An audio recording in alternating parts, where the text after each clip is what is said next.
Rasulullah sallallahu alaihi wasallam diberi nama Muhammad, yang artinya yang terpuji atau yang banyak dipuji atau yang dipuji berulang-ulang.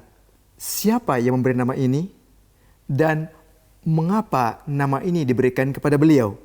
Kita akan membahasnya pada episode kali ini. Assalamualaikum warahmatullahi wabarakatuh. Pemirsa, mari kita ikuti jejak sang Rasul. Salli ala nabiyina,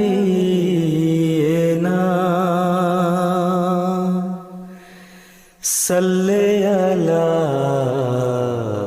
Muhammadin.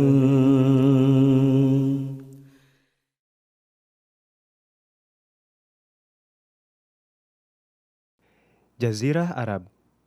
Pada episode sebelumnya, kita telah mengetahui kondisi Jazirah Arab pada masa lampau. Pada masa yang kelam lagi jahiliyah. Masa ketika berhala-berhala disembah dan manusia jauh dari Tuhannya. Namun, justru di sanalah Allah Subhanahu wa Ta'ala menurunkan Rasul-Nya, seorang utusan bagi seluruh umat manusia, bukan hanya untuk satu kaum saja. Sosok manusia sempurna yang kelahirannya dipenuhi dengan berkah, yang kedatangannya sanggup mengusir kegelapan di hati manusia, bagaikan cahaya benderang bagi seluruh alam semesta. Nabi besar tersebut, Sang Khotamul Anbiya, diberi nama Muhammad Mustafa Sallallahu Alaihi Wasallam. Pemirsa MTA, inilah jejak Sang Rasul, sebuah program yang akan mengupas kehidupan Nabi mulia Muhammad Sallallahu Alaihi Wasallam dari masa kelahiran beliau, masa kenabian beliau, hingga kewafatan beliau. Ya qalbi yazkur Ahmada, aynal huda mufnil ida. Allahumma salli ala Muhammad wa ala ali Muhammad kama sallaita ala Ibrahim wa ala ali Ibrahim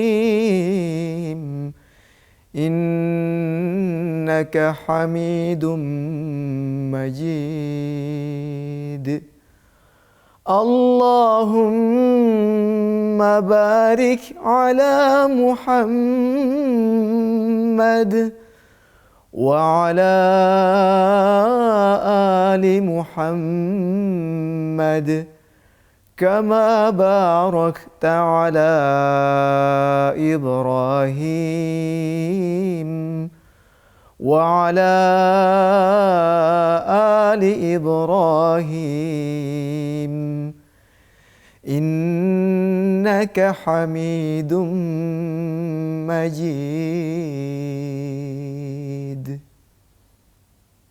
Kita sudah membahas mengenai peristiwa sebelum kelahiran Nabi sallallahu alaihi wasallam, terutama mengenai Ka'bah, Mekah ya, atau lembah Hijaz. Dan sekarang kita akan membahas mengenai kelahiran yang diberkati.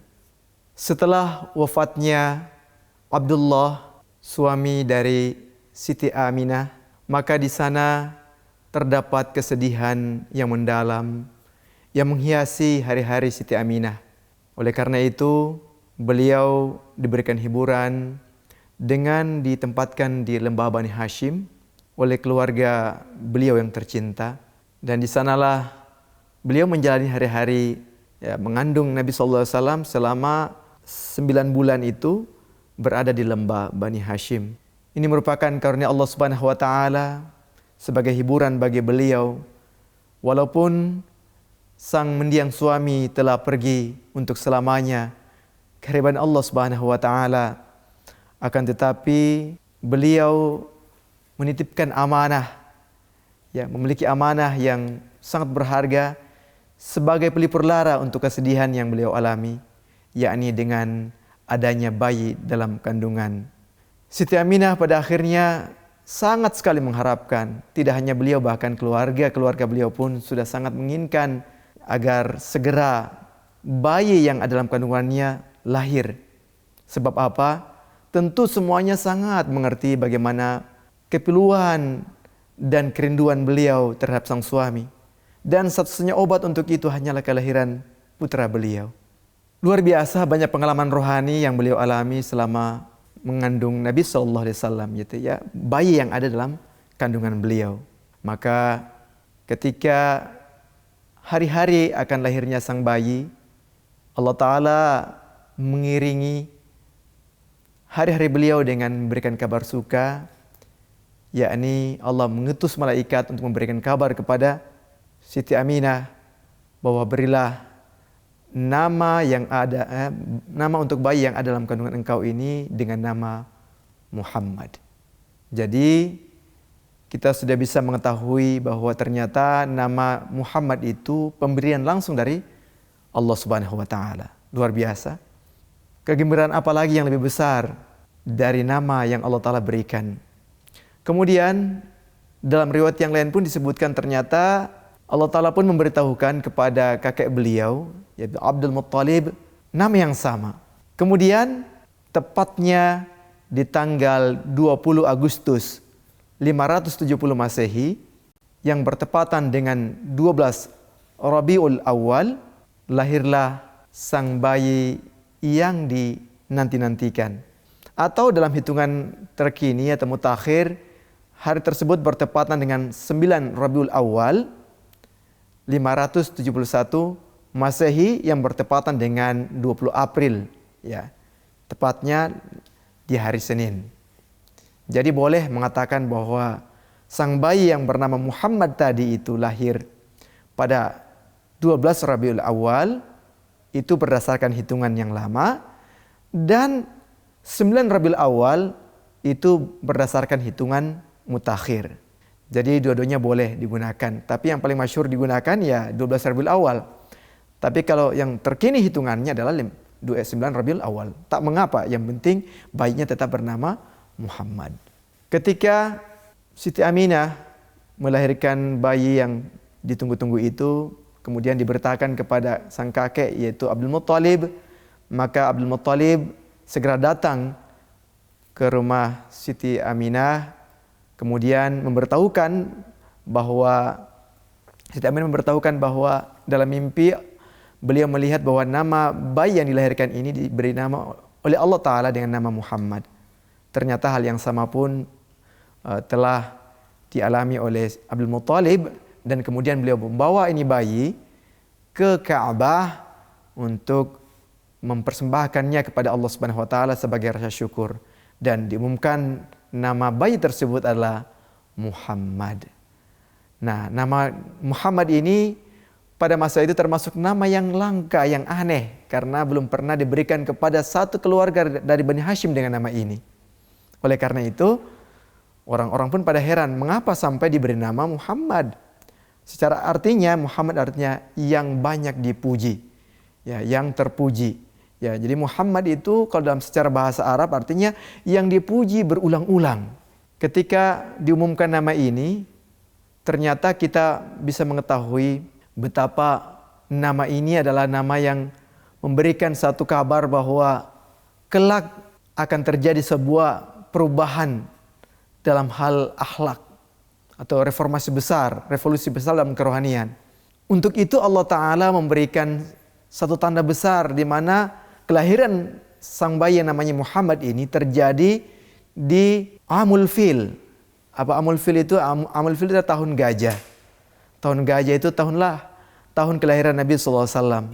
Ketika beliau dilahirkan itu, ada riwayat yang menyebutkan bahwa pada masa itu ada gempa bumi yang besar melanda Iran. Ya, sehingga mengganggu, ya, menghancurkan 14 bagian istana dari Kisra Iran pada masa itu. Selain dari itu diceritakan juga ada api kuil suci, ya. Api kuil suci yang biasanya hidup, ya, selalu menyala beratus tahun tidak pernah padam. pada saat kelahiran bayi yang bernama Muhammad ini menjadi padam. Nah, kita lihat ya banyak peristiwa aneh yang didapatkan ya, yang luar biasa. Walaupun dalam beberapa pandangan menyebutkan bahwa peristiwa ini lemah, tapi riwayat itu ada. Selain itu juga ada disebut dengan peristiwa yang banyak ditunggu-tunggu, yaitu dengan adanya bintang ya. Bintang Ahmad namanya. Alhamdulillah itu pun muncul pada masa itu. Dan sebetulnya banyak juga ya orang Yahudi dan Nasrani pun mengetahui itu, karena salah satu tanda yang mereka tunggu itulah tanda munculnya bintang Ahmad itu. Alhamdulillah langit, bumi dan lain-lainnya memberikan kesaksian. Selain dari itu juga ada cerita bahwa pada saat kelahiran Rasulullah SAW, ya bayi yang bernama Muhammad tadi, ya sungai-sungai kering, ya dan banyak peristiwa-peristiwa alam lainnya. Nah, di bagian tubuh bayi yang bernama Muhammad ini ada satu tanda ya yang biasa disebut dengan tanda kenabian. Di bagian punggung kiri beliau ya, bagian punggung kiri beliau itu ada, kalau dalam tarikh itu disebutkan ada tanda berbentuk elips ya, berbentuk elips yang ya boleh dikatakan orang Inggris seal of prophet ya, dia baru tanda segel kenabian. Ini penting untuk diketahui karena ada juga pendeta yang mengetahui, beliau sebagai rahib yang mengetahui Nabi SAW dilihat dari tanda itu juga, ya tanda kenabian. Ini merupakan boleh dikatakan peristiwa-peristiwa yang besar ini, tanda-tanda ini semuanya menunjukkan bahwa wujud yang dijanjikan itu alhamdulillah sudah muncul, ya yaitu bayi yang tercinta ini namanya Muhammad SAW sebagai pelipur lara bagi keluarga Bani Hashim ya, yang mana kepergian ayahanda Nabi SAW di saat Nabi SAW ya bayi yang bernama Muhammad tadi masih dalam kandungan, ya betapa sedihnya ya sang ibu beliau yaitu Siti Aminah. Dengan kelahiran bayi yang ditunggu-tunggu ini semua berubah. Banyak hal yang terjadi pada masa-masa itu. Ya, tidak bisa kita bahas pada kesempatan yang singkat ini, tetapi boleh dikatakan banyak keberkatan-keberkatan yang bisa kita lihat. Ya, tadi kita dapatkan sejarah bahwa nama Nabi SAW itu dari Allah Subhanahu wa Ta'ala. Ya, diberikan kepada Siti Aminah ibu beliau, kemudian kepada kakek beliau juga. Ini satu karunia besar untuk kita semua. Jadi kalau orang tanya siapa yang memberikan nama Muhammad, jawabannya Allah Subhanahu wa Ta'ala. Luar biasa.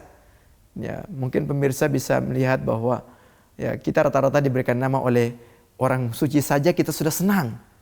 Kita senang, kita bangga dengan itu. Tetapi bagaimana kalau yang langsung memberikan nama itu adalah Allah Subhanahu wa Ta'ala? Pasti akan jauh lebih senang, karena memang ini wujud yang sudah dikabarkan oleh Allah Subhanahu wa Ta'ala, dikabarkan oleh para nabi. Bahkan oleh Nabi SAW dikatakan bahwa nama aku sudah tercantum di sisi Allah itu sebelum Adam itu dilahirkan. Ya, ketika Adam masih berada dalam campuran antara air dengan tanah, beliau sudah tercatat di sisi Allah Subhanahu wa Ta'ala. Nama Muhammad itu sebagai khatam al-anbiya. Ini sudah tercatat. Masya Allah. Oleh karena itu, bayi inilah bayi yang dinanti-nantikan, yang memberikan satu kabar gembira, terutama bagi bidang akhlak terutama ya. Dan diberi nama tadi Muhammad yang artinya terpuji, yang dipuji. Ya, saya ingin kasih tahu juga bahwa memang tadi saya sebutkan nama Ahmad. Ahmad itu secara bahasa, dalam bahasa Arab namanya isim sighahnya itu isim tafdhil. Kalau isim tafdhil artinya Ahmadu, artinya lebih terpuji. Nah, ini untuk bahasa perbandingan Ahmadu ya. Tapi juga dari fi'il artinya Ahmadu, aku memuji. Fi'il mudhari ya, dengan pelakunya adalah ana Ahmadu ya. Artinya aku memuji. Tetapi untuk kata Muhammad ini luar biasa. Nama Muhammad ini dipanggil ini dengan dengan mendabelkan huruf mim ya, Muhammad. Nah, dalam ilmu bahasa Arab, ilmu sharaf, dia namanya isim maf'ul. Isim maf'ul itu artinya yang di, ya dimulai dengan yang di. Artinya apa? Yang dipuji berulang-ulang. Jadi siapapun yang mendengar nama Muhammad ini, dia akan memuji. Nah, oleh karena itu tidak boleh heran mengapa orang-orang ya para penentang Islam juga, bahkan dalam catatan sejarah bahwa di antara manusia-manusia hebat di dunia ini tercatat nama Nabi kita yang tercinta Muhammad SAW sebagai orang nomor 1 di dunia yang paling baik, yang paling bagus, ya, yang paling berhasil dalam memimpin, yang menciptakan perubahan-perubahan yang luar biasa dalam waktu yang sangat singkat sekali. Itulah Nabi kita Muhammad SAW. Sesuai dengan namanya yang diberkati. Pantas bagi kita untuk memuji beliau, pantas untuk kita untuk selalu menyanjung beliau. Ya, sesuai dengan nama yang sudah diberikan oleh Allah Subhanahu wa taala. Ya qalbi yazkur Ahmada Ainal huda mufnil ida A'udzu billahi minasy syaithanir rajim. لقد كان لكم في رسول الله أسوة حسنة لمن كان يرجو الله واليوم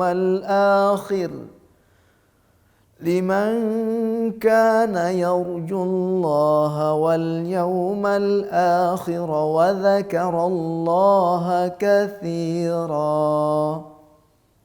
Allah Subhanahu wa taala berfirman dalam surah Al-Ahzab ayat yang ke-22, sesungguhnya kamu dapati suri teladan yang sebaik-baiknya dalam pribadi Rasulullah sallallahu alaihi wasallam bagi orang-orang yang mengharapkan perjumpaan dengan Allah dan hari kiamat dan yang banyak-banyak mengingat Allah. Ayat ini menyebutkan bahwa Nabi sallallahu alaihi wasallam adalah teladan yang sempurna, teladan yang terbaik. Allah taala telah memberikan nama Muhammad kepada beliau. Salah satu yang ingin diberikan Allah taala kepada umat manusia adalah bahwa wujud ini sebagai teladan. Oleh karena itu, keteladan beliau ini akan memberikan satu obat yang besar bagi orang-orang yang berada dalam akhlak yang tidak baik atau orang yang belum mengerti mana yang baik, mana yang buruk. Maka beruntung kita diberkati dengan dianugerahi Nabi yang bernama Muhammad sallallahu alaihi wasallam ini dengan akhlak yang terpuji. Dan artinya siapapun yang mengikuti beliau, dia akan mendapatkan pujian juga. Jadi kalau kita bergaul dengan orang yang biasa menjual minyak wangi, kita pun akan menjadi wangi. Dan kalau kita mengikuti teladan yang terbaik, maka kita pun akan menjadi baik. Oleh karena itu kita bersyukur mendapatkan Nabi yang dimulia ini, yang dimuliakan Allah Ta'ala ini. Jadi Allah Ta'ala telah menjelaskan bahwa jika kamu mencintai Allah, ikutilah aku. Ya, in kuntum tuhibbuna fattabi'uni yuhibbukumullah. Ya, Allah Ta'ala pun akan menjadikan kalian sebagai habibnya, habaibnya, kekasihnya. Jadi sebetulnya orang mau menjadi habaib dalam pandangan Allah Subhanahu wa taala. Habaib itu jamak dari kata habib. Yang biasa kita orang Indonesia menyebutnya para habib. Itu bukan hanya orang yang menjadi putra Rasulullah, orang yang mencintai Rasulullah SAW dengan mengikuti secara sempurna kepada beliau, dalam pandangan Allah Subhanahu wa taala mereka juga habib. Oke? Tidak hanya jadi habibnya atau kekasih Allah Subhanahu wa taala, yaghfir lakum ya dzunubakum, Allah Ta'ala pun akan mengampuni dosa-dosa. Jadi beruntung kita mendapatkan wujud yang dimuliakan ini. Jadi nama Muhammad itu nama yang dimuliakan. Bukan hanya nama beliau saja yang akan jadi mulia, setiap pengikutnya akan menjadi wujud yang mulia. Para pemirsa yang berbahagia, setelah pemirsa mendapatkan apa yang kami sampaikan ini, ketika pemirsa bagikan kepada yang lain, pemirsa pun akan jadi mulia. Sebab apa? Setiap orang yang membicarakan Nabi Muhammad SAW, kemudian dia menyebarkan kebaikan-kebaikan Nabi Muhammad SAW, dia pun menjadi Muhammad pada masa itu. Dan yang terakhir, ya, kalau betul kita mencintai Nabi SAW, kita mari banyak-banyak bersalawat kepada Nabi SAW. Ya. Karena dengan kita bersalawat itu sendiri akan memberikan dampak yang baik untuk kerohanian kita, kekuatan kita. Jadi banyak yang bertanya, ada yang pernah bertanya, bagaimana kalau kita kadang-kadang goncang keimanannya, kadang lemah. Bagaimana supaya dia mantap? Hadrat Masih Maud Assalam, pendiri Jamaah Ahmadiyah, memberitahukan kepada kita semuanya, perbanyaklah salawat. Karena kita bersalawat itu, kita akan mendapatkan maqam kemantapan dalam keimanan.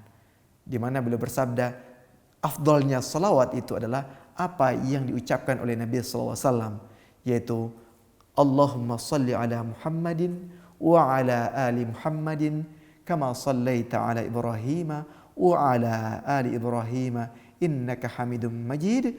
Allahumma barik ala Muhammadin wa ala ali Muhammadin kama barakta ala Ibrahim wa ala ali Ibrahim innaka Hamidum Majid. Nah, inilah penjelasan Hadrat Masih Maud Salam tentang salawat yang paling afdal, yang paling diberkati, yang keluar dari lisan Nabi SAW sendiri. Oleh karena itu mari kita amalkan supaya kita pun menjadi kekasih Allah Subhanahu Wa Taala dan iman kita menjadi mantap, kokoh dalam setiap keadaan. Pemirsa, demikian pembahasan kita pada episode kali ini. Jangan lupa untuk mengikuti pembahasan kita pada episode-episode mendatang. Ya, wassalamualaikum warahmatullahi wabarakatuh.